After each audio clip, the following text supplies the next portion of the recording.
ચેન્નાઈની રેલા હોસ્પિટલના નિષ્ણાત ડોક્ટરોની ટીમે વડોદરા જિલ્લાના જરોદ ગામની 42 વર્ષીય ડિમ્પલ શાહ પર એક જટિલ ડબલ લંગ ટ્રાન્સપ્લાન્ટ સફળતાપૂર્વક પાર પાડ્યું, જેઓ ઇન્ટરસ્ટિશિયલ લંગ ડિઝીઝથી પીડાતા હતા। ILD એ ફેફસાની વિકૃતિ છે જે હવાની નાની કોથળીઓને નબળી પાડે છે અને નિયમિત ધોરણે શ્વાસ લેવામાં તકલીફ પડે છે। તેણીની માંદગીનું અણધાર્યું કારણ કબૂતરો સાથે જોડાયેલું હતું। તેણીને ફાઇબ્રોટિક ફેફસાની બીમારી હોવાનું નિદાન થયું હતું।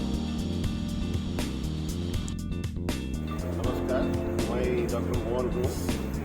चेन्नई में रेला हॉस्पिटल के chief organ lung transplant surgeon.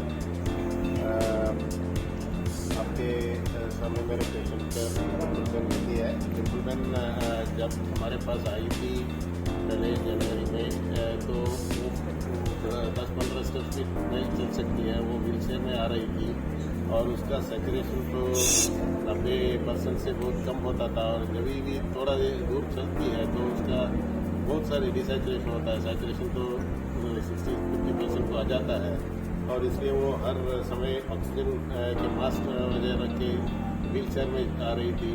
और हमने इसको लंग ट्रांसप्लांट के बाद बताया था और उसके बाद लंग ट्रांसप्लांट को रजिस्टर करके चेन्नई में 8 महीने बैठी थी, क्योंकि इसके पहले जो कुछ हमारे पेशेंट्स थे उसका ट्रांसप्लांट करने के बाद ही उसकी प्रायोरिटी में आई थी। और लंग ट्रांसप्लांट के लिए तो शायद 10 डोनर देखने से 2 या 3 लंग्स ही हम यूज़ कर सकते हैं, क्योंकि पूरे डोनर जो आ रहे हैं वो इधर रोड ट्रैफिक एक्सीडेंट का डोनर है और उसके लंग्स में इंजरीज हो सकते हैं, इन्फेक्शन हो सकता है। इसके वजह हमको 10 डोनर एग्जामिन करने पे 2 या 3 डोनर्स का लंग्स ही हम यूज़ कर सकते थे। और वो जैसे डिम्पल बहन ने 8 महीने हमारे पास थी और इसके लिए भी हमने 5 डोनर इसके पहले देखा था और उसका लंग्स यूजेबल नहीं थे। और जब 5 सितंबर को हमको चेन्नई में ही एक पेयर ऑफ लंग्स एक पेंडर डोनर से मिली थी, तो हमने जाके एग्जामिन किया और वो लंग्स बहुत अच्छी थी। और इसके वजह हमने रात को 10 बजे इनका ट्रांसप्लांट सर्जरी शुरू किया और सुबह 4 बजे को उसको ICU में शिफ्ट कर दिया और 10 बजे वो हो गई और पूरी कॉन्फिडेंट थी कि उसको हम वेंटिलेटर से निकल सकते हैं। पूरे हमको साइंस दे रही थी, लेकिन हमने उसको एक दिन वेंटिलेटर में रख के शाम को वेंटिलेटर से निकाला और 5th डे 5वां दिन हमने इसको ICU से शिफ्ट करके वार्ड को भेज दिया और वार्ड में 10 दिन उसको हमने एग्जामिन करके पूरे फिजियोथेरेपी सब करके 16th डे उसको डिस्चार्ज कर दिया।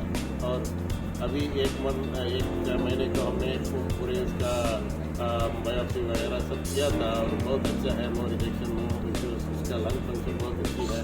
कल हमारे साथ भी उसने फ्लाइट में भी आई थी और उसका ऑक्सीजन का रिक्वायरमेंट नहीं थी। फ्लाइट में बहुत सारे लोग काजी कर रहे थे पर इसका एक भी काफ नहीं था।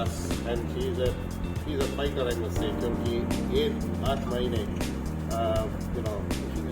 हमको देखने के लिए एवरी वीक वो हॉस्पिटल आ रही थी और समटाइम्स उसका लंग फंक्शन बहुत कम हो जाता है कि उसको हॉस्पिटलाइजेशन करना पड़ेगा। तब भी उनका वेटिंग टाइम था जो हमको उस टाइम पे उसको लंग नहीं मिला, लेकिन स्टिल उसका कॉन्फिडेंस था और नीरव भाई का जो हमारी टीम पे कॉन्फिडेंस था। और जब उसको वो पेयर ऑफ लंग्स मिली थी 5 सितंबर, it was like she just hospital आई थी एंड सेड कम। और सर ये ट्रांसप्लांट में खर्चा कितना होता है?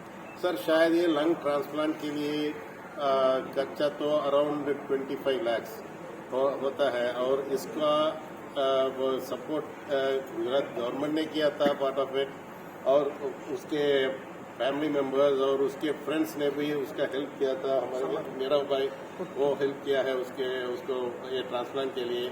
और हमारे हॉस्पिटल के साइड में तो हमने जरा एक्सपेंसेस को कम करके उसको किया था, नहीं तो ये शायद अराउंड 25 to 30 लाख हो जाएगा।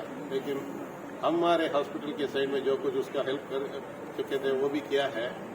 और अराउंड 25 lakhs हो जाता है लगभग। ओके ડિમ્પલ શાહ છે. હું બરોડા પાસે આવેલા જોત ગામમાં રહું છું. મને કેટલા ટાઈમથી લંગ્સનો પ્રોબ્લેમ હતો પણ જિલ્લા હોસ્પિટલે એને સક્સેસ કરી દીધો અને એને લીધે હું એમનો માનું છું, આભાર માનું છું.